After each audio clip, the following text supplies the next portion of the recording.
Welcome back दोस्तों, बहुत बहुत स्वागत है आपका मेरे इस चैनल में जिसका नाम है मैथ सीखो। आज हम परसेंटेज यानी प्रतिशत चैप्टर की शुरुआत करने जा रहे हैं। आज ये पहला क्लास है। ये काफ़ी इम्पोर्टेंट चैप्टर है दोस्तों।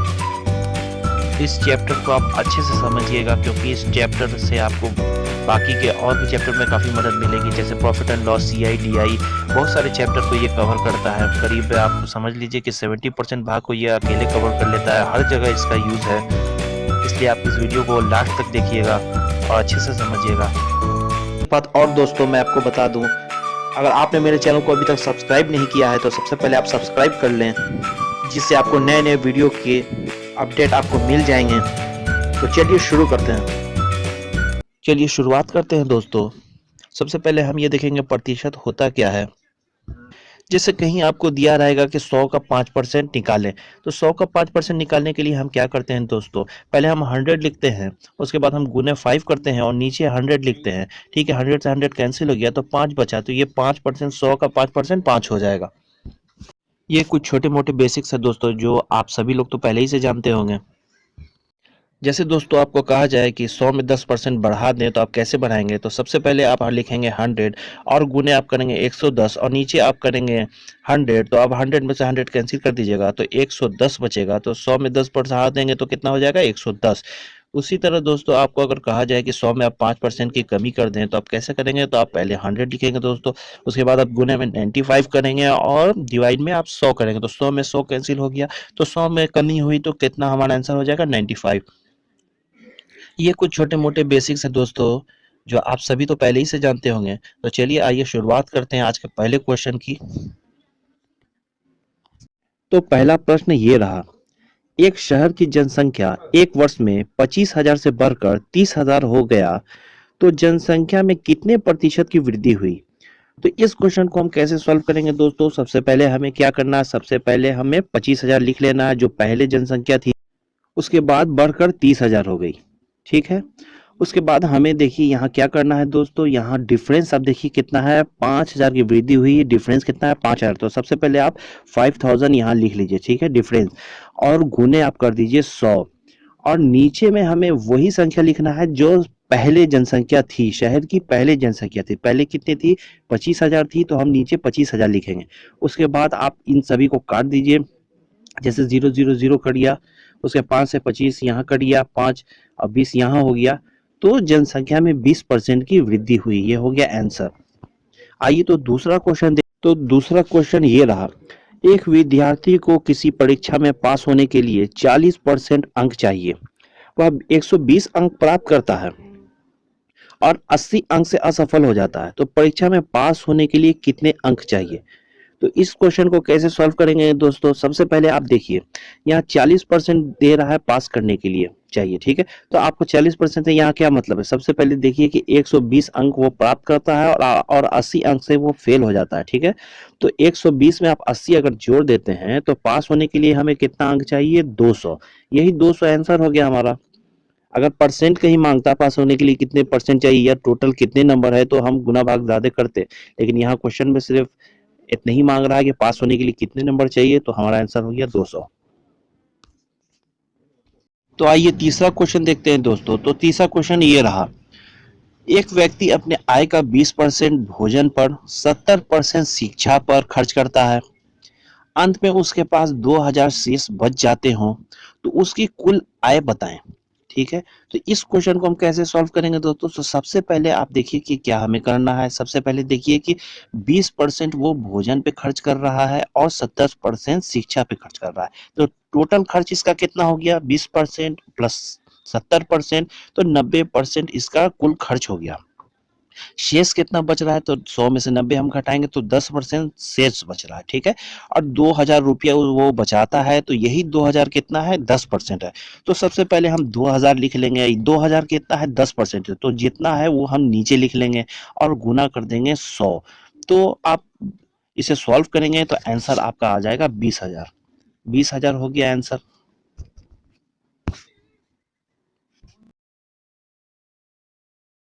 तो आइए अगला क्वेश्चन देखते हैं दोस्तों। तो अगला क्वेश्चन ये रहा, एक व्यक्ति अपने आय का 10% भोजन पर, शेष का 80% शिक्षा पर खर्च करता है, अंत में उसके पास 180 रुपया बचते हों तो बताएं कुल आय कितनी है।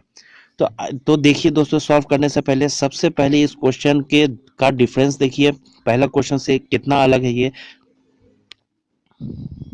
पहले क्वेश्चन में शेष का जिक्र नहीं था दोस्तों, यानी कि टोटल खर्च 20% और 70% कर रहा था, यहाँ शेष का जिक्र है। इस क्वेश्चन को हम कैसे सॉल्व करेंगे आइए देखते हैं। तो इसे आप दो तरीके से सॉल्व कर सकते हैं दोस्तों। तो आइए देखते हैं पहला तरीका क्या है। तो पहले तरीके में आपको क्या करना है, सबसे पहले 180 आपको लिख लेना है, ठीक है। उसके बाद आपको गुने 100 कर देना है और बट्टे में आपको क्या लिखना है। बट्टे में यहाँ आप देखिए कि सबसे पहले भोजन पे 10% खर्च कर रहा है, तो आप 100 में से 10 को घटा लीजिए, आएगा 90, तो 90 आप नीचे लिख लीजिए। उसके बाद फिर आप गुने का साइन लगाइए और 100 कर दीजिए। और बटे में यहाँ क्या लिखना है, यहाँ आप देखिए कि शेष का 80% शिक्षा पे खर्च करता है, तो 100 में से 80 को जब हम घटाएंगे तो आएगा 20, तो यहाँ आप नीचे 20 लिख दीजिए। उसके बाद इसे आप जब सॉल्व करेंगे तो आंसर आपका आएगा 1000।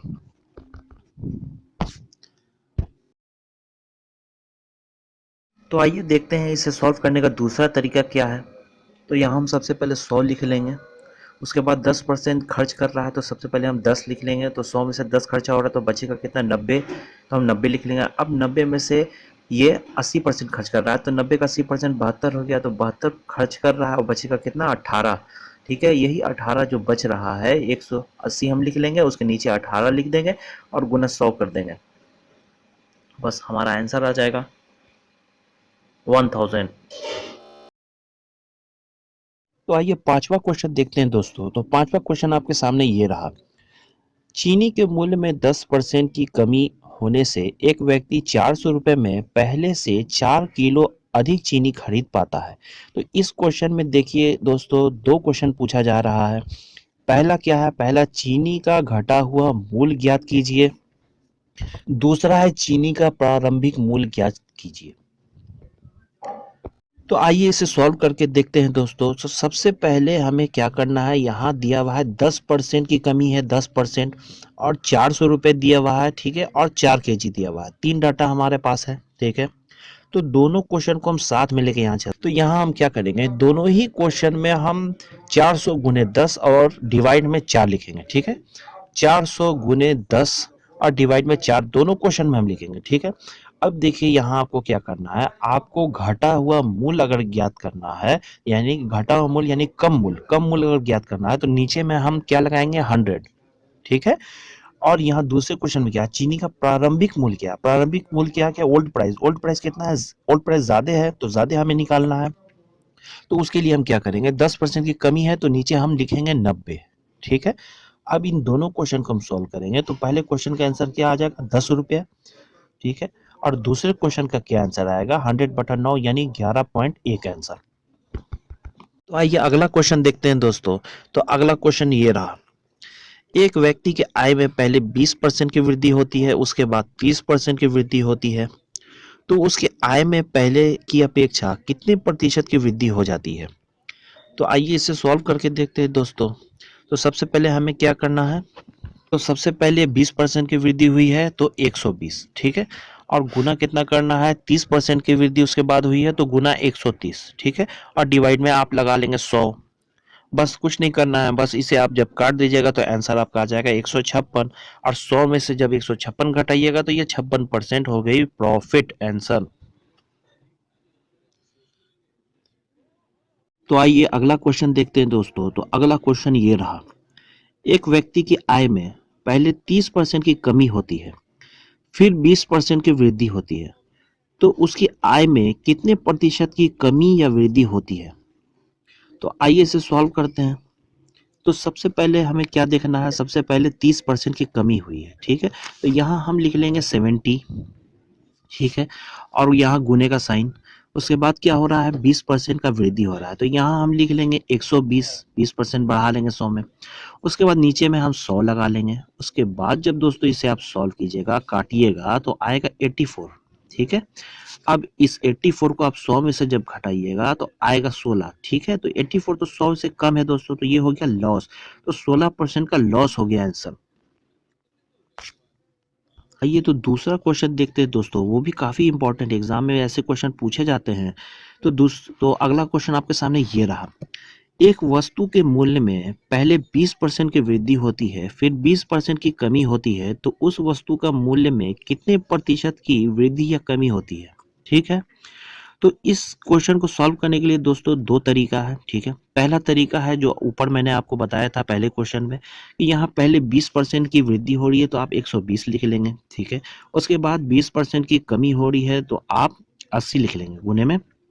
उसके बाद आप नीचे लिखेंगे 100 और इसे जब सॉल्व करेंगे तो आएगा 96 और 100 में से 96 को जब घटाएंगे तो 4% की कमी हो गई हमारी आंसर।